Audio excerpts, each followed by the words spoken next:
Hey, what's up, guys? Today I wanted to break down my process with approaching prom photography. So I'm going to talk about 5 things that you should consider whenever you're taking prom photos. Number 1, location and background. Whether you're choosing to take photos of 2 individuals that are going to prom together or a group of 6 like myself, you want an atmosphere and a background that appeals to the prom photos that you're taking. I like to consider good locations with a lot of natural light, and you want to try to avoid all clutter that could possibly show up in the background of your photos. This might distract the audience who looks at these photos and see a lot of clutter in the background. Number 2, posing and composition. A lot of the times your prom clients are going to be very uncomfortable on camera.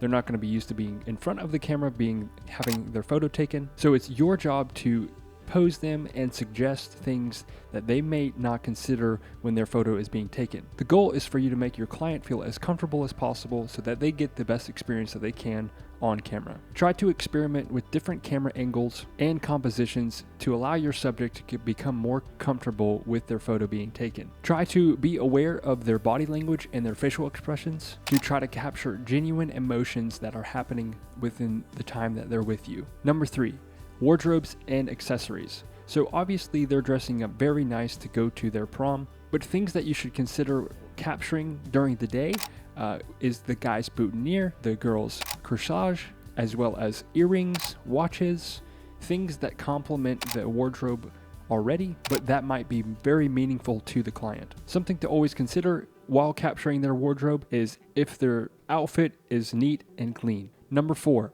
timing and lighting.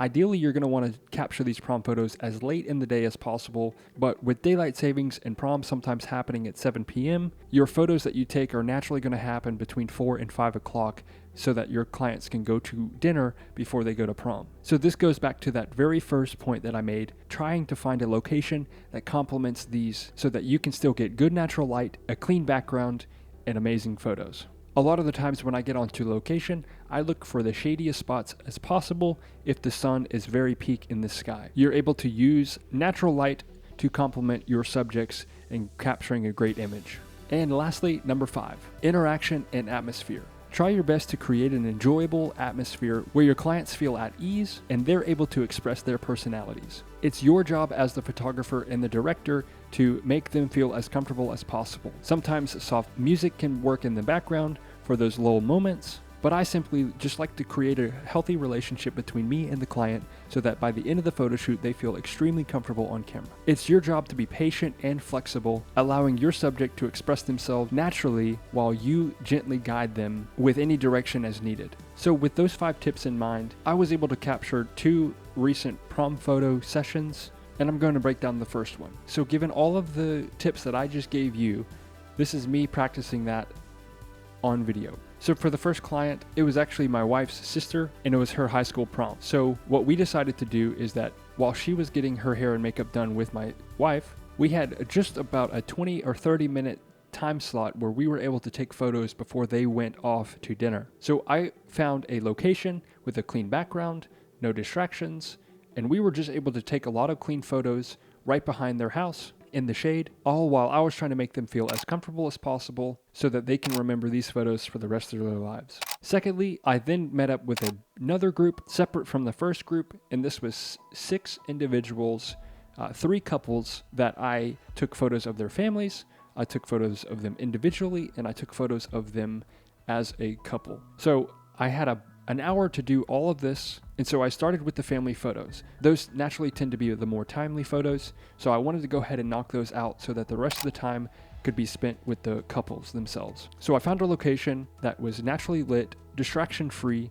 I was able to capture all of the family photos within a 20-minute time period. So various poses that I used was the boy with their mom, the boy with their dad, the boy with their mom and their dad, and any siblings that were following so that I could grab several variations of the person with their family. After all the family photos were done, what I did is that I just went ahead and took a group photo.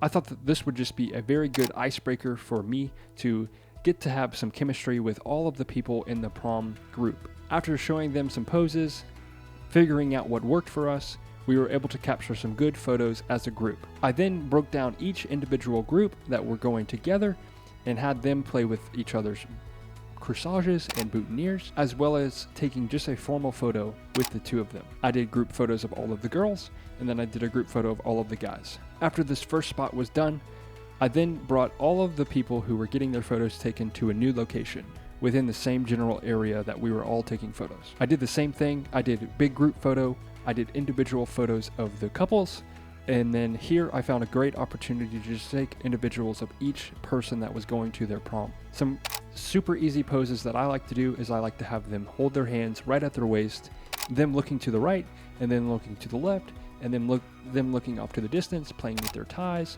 playing with their wrists, playing with their watches. Just very fun personality photos that you can capture of the individual. And finally, we went to another location where we had about 10 or 15 minutes left to try to get as many group photos as we could down. So we did the same thing. We took big group photos and then we narrowed them down into individual group photos between the boy and the girl. And I tried to make it as fun as possible in each location. Overall, by the end of the photo shoot, you should have a very good understanding of the person that you're in contact with.